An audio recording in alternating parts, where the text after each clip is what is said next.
Baik, di sini saya akan membahas siklus ekonomi. Sebelum itu, perkenalkan nama saya Made Aditya Jayadi dengan NPM 202033121237 dari kelas D5 Akuntansi. Pembahasan siklus ekonomi dan contoh kasus. Sesi pertama yaitu definisi siklus ekonomi. Sesi kedua yaitu tahapan siklus ekonomi. Sesi ketiga yaitu contoh kasus dari siklus ekonomi. Definisi siklus ekonomi. Siklus ekonomi adalah fluktuasi atau keadaan tidak tetap atau berubah dalam perekonomian yang membentuk pola ekspansi, puncak, kontraksi, dan palung yang berkaitan dengan niat naik turunnya harga pasar. Tahapan tersebut berulang seiring perjalanannya waktu. Untuk menentukan tahap siklus ekonomi saat ini, kita dapat mengamati sejumlah variabel, terutama produk domestik bruto atau PDB, inflasi, total lapangan kerja, dan pengeluaran konsumen.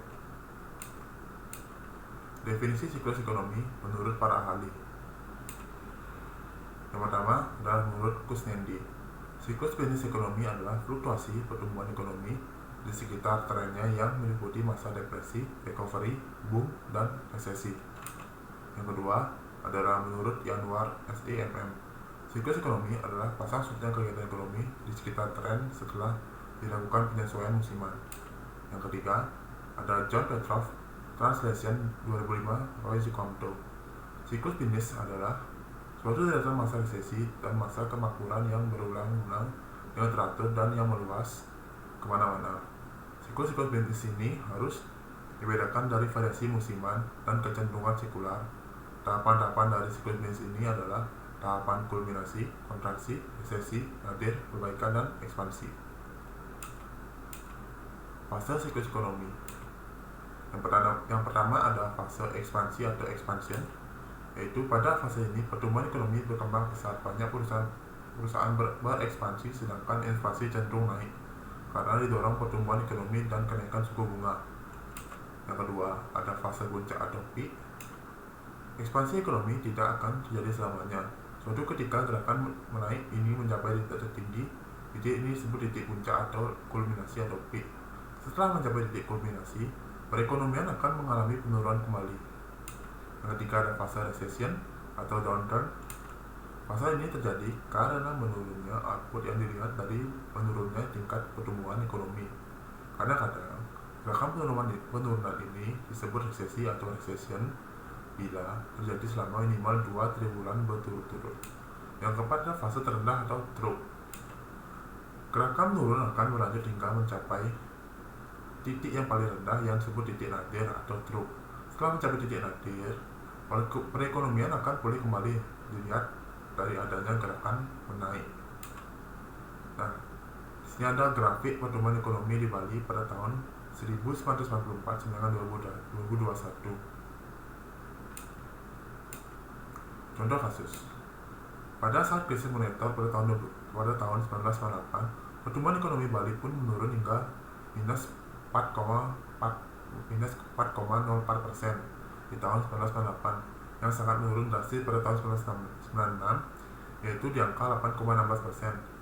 Pada tahun 1996 ini mengalami fase ekspansi. Setelah itu, ekonomi Bali mulai menunjukkan tanda-tanda membaik, jalan dengan kebijakan recovery ekonomi yang digunakan pemerintah pusat dan daerah dalam rangka menstimulus fiskal. Contoh kasus yang kedua, pada tahun 2000, upaya recovery ekonomi yang tadinya mulai berayun sejenak terhenti, menyusul adanya peristiwa ledakan bom di Legian Kuta. Pada 12 Oktober 2002, pasca tragedi bom Kuta, nasib ekonomi Bali makin tidak menentu dan memasuki fase downturn. Hal ini membuat target pertumbuhan ekonomi Bali meleset atau tidak sesuai dengan program pembangunan daerah atau Propeda Bali.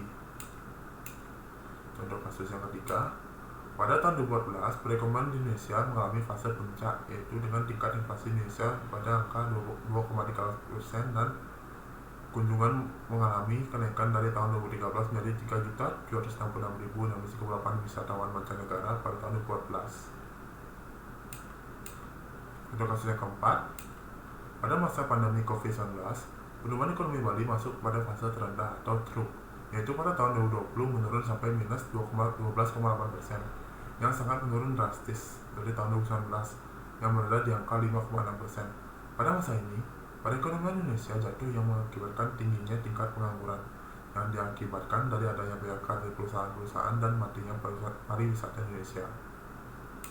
Baik, sekian presentasi mengenai siklus ekonomi. Jika ada salah kata, mohon dimaafkan. Terima kasih.